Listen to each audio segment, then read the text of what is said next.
বিসমিল্লাহির রহমানির রহিম। Effect of noradrenaline on CBS. তো আমরা এই জিনিসটা নিয়ে আলোচনা করব। তো এই জিনিসটা জানার আগে প্রথমে আমাদের কি কি জানতে হবে সেটা হচ্ছে নরএড্রেনালিন কোন কোন রিসেপ্টরের উপর কাজ করে। তো নরএড্রেনালিন আলফা 1 রিসেপ্টর, তারপর হচ্ছে বিটা 1 রিসেপ্টর অ্যান্ড বিটা 2 রিসেপ্টরের উপর কাজ করে। তো বিটা 1 এর রিসেপ্টরের উপর কাজ করে। এখন যদি কাজ করা হয় তো কিন্তু সবার আগে সবচেয়ে পটেন্সি বেশি কাজ সেটা হচ্ছে বিটা 1, আলফা 1 অ্যান্ড বিটা 2। তো আমরা প্রথমে হচ্ছে ব্লাড প্রেশারের উপর যাবো। প্রথম হচ্ছে systolic blood pressure. Systolic blood প্রেশারের উপর সিস্টোলিক ব্লাড প্রেশারটা হচ্ছে নরএড্রেনালিন ক্ষেত্রে ইনক্রিজ করে। কেন ইনক্রিজ করতে, এই যে ইনক্রিজ করতেছে, কেন ইনক্রিজ করতেছে? নরএড্রেনালিন বিটা 1 এর উপর কাজ করতেছে। আমরা যদি কোনো সময় সিস্টোলিক ব্লাড প্রেশারের কথা কেউ বলে তো সব সময় আমরা চিন্তা করবো জিনিসটা নরএড্রেনালিন মানে হোক নরএড্রেনালিন হোক অ্যাড্রেনালিন যেটা হবে হোক না কেন, তো জিনিসটা আমরা বিটা 1 এর উপর কাজ করতে চাই। কারণ বিটা 1 এর উপর ডিপেন্ড করতে সিস্টোলিক প্রেশার, কারণ বিটা 1 এর মাধ্যমে হার্টের ফোর্স অফ কন্ট্রাকশন বাড়বে।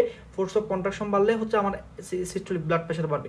তারপর হচ্ছে মানে সিস্টোলিক ব্লাড প্রেশারটা সবসময় বিটা 1 রিসেপ্টরের উপরে বাড়তেছে। যেহেতু নরএড্রেনালিন হচ্ছে আমার বিটা 1 রিসেপ্টরের উপর কাজ করতেছে, সেই জন্য আমার সিস্টোলিক ব্লাড প্রেশারটা বেড়ে যাচ্ছে। এরপর হচ্ছে আমার ডায়াস্টোলিক ব্লাড প্রেশার। এখন ডায়াস্টোলিক ব্লাড প্রেশার যদি আমি দেখতে চাই সবসময় আমি বেসেলের দিকে যাইতে হবে। বেসেলের দিকে গেলে বেসেলের আমার টোটাল ফরিফেরাল রেজিস্ট্যান্সটা কমতেছে নাকি বাড়তেছে। ডায়াস্টোলিক ব্লাড প্রেশারটা সবসময় বেসেলের রেজিস্ট্যান্সের উপর ডিপেন্ড করে। এখন আমি যদি ডায়াস্টোলিক ব্লাড প্রেশারের ক্ষেত্রে যাই তখন আমি হচ্ছে প্রথমে আলফা 1 রিসেপ্টর আছে, আলফা 1 রিসেপ্টর বেসেলে হচ্ছে আলফা 1 রিসেপ্টর। আলফা 1 রিসেপ্টরের উপর আমার নরএড্রেনালিন কাজ করতেছে।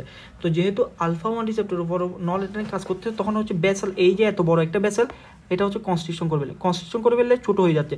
এই এত বড় জায়গায় দিয়ে যতটুকু ব্লাড যাচ্ছে এই ছোট জায়গায় দিয়ে এখন ততটুকু ব্লাড যাচ্ছে। এখন ততটুকু ব্লাড যাবে কারণ ছোট জায়গায় দিয়ে অনেক যখন ব্লাড যাবে তখন টোটাল পেরিফেরাল রেজিস্ট্যান্সটা আমার ইনক্রিজ হবে। যেহেতু টোটাল পেরিফেরাল রেজিস্ট্যান্সটা ইনক্রিজ হচ্ছে তখন ডায়াস্টোলিক ব্লাড প্রেশারটাও সেম ক্ষেত্রে আমার ইনক্রিজ হচ্ছে। ডায়াস্টোলিক ব্লাড প্রেশারটা ইনক্রিজ হচ্ছে। তা এখানে কিসের ইফেক্ট? আলফা 1 এর ইফেক্ট। এখানে হচ্ছে যে সিস্টোলিক ব্লাড প্রেশারটা ইনক্রিজ হচ্ছে কেন? বিটা 1 এর ইফেক্ট। এখন আমি আসি হার্ট রেটের ক্ষেত্রে। এখন আসি টোটাল পেরিফেরাল রেজিস্ট্যান্সের ক্ষেত্রে। টোটাল পেরিফেরাল রেজিস্ট্যান্সের ক্ষেত্রে সেম কাহিনী। কি কাহিনী? টোটাল পেরিফেরাল রেজিস্ট্যান্সের যেহেতু ডায়াস্টোলিক ব্লাড প্রেশারটা বেড়ে যাচ্ছে সেহেতু টোটাল পেরিফেরাল রেজিস্ট্যান্সটা বেড়বে। কেন? টোটাল পেরিফেরাল রেজিস্ট্যান্স বাড়তেছে আলফা 1 রিসেপ্টরের উপর। আলফা 1 রিসেপ্টরের উপর কাজ করে ব্যাসো কনস্ট্রিকশন করতেছে। ব্যাসো কনস্ট্রিকশন করলে ডায়াস্টোলিক প্রেশার বেড়ে যাচ্ছে।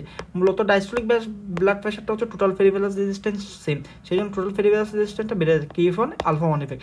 এখন হার্ট রেট, আমার বডিতে হচ্ছে সিস্টোলিক প্রেশার বাড়ছে, ডায়াস্টোলিক প্রেশার বেড়ে গেছে, বডিতে এখন ব্লাড প্রেশার কমাইতে হবে। ব্লাড প্রেশার কমাইতে হইলে কি হবে?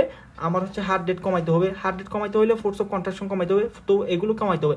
তো এখন এই জিনিসটা ব্লাড বডিতে সবগুলো বাড়তে এখন সেই সময় ঠিক সবগুলো ডায়াস্টোলিক ব্লাড প্রেশারও বাড়তি, সিস্টোলিক ব্লাড প্রেশারও বাড়তি, টোটাল পেরিফেরাল রেজিস্ট্যান্সও বাড়তি। তো এখন সেই সময় বডিতে আমার রিফ্লেক্স মেকানিজম অ্যাক্টিভেট হবে। রিফ্লেক্স মেকানিজম অ্যাক্টিভেট করার কারণে ব্যাটো রিসেপ্টর মেকানিজমের কারণে আমার হচ্ছে হার্ট রেটটা কমে যাবে। তো আজকে এটুকুই ছিল আপনাদের সাথে, ধন্যবাদ। এর পরের দিন আমরা effect of adrenaline on CBS এই বিষয়টি নিয়ে আমরা আলোচনা করব।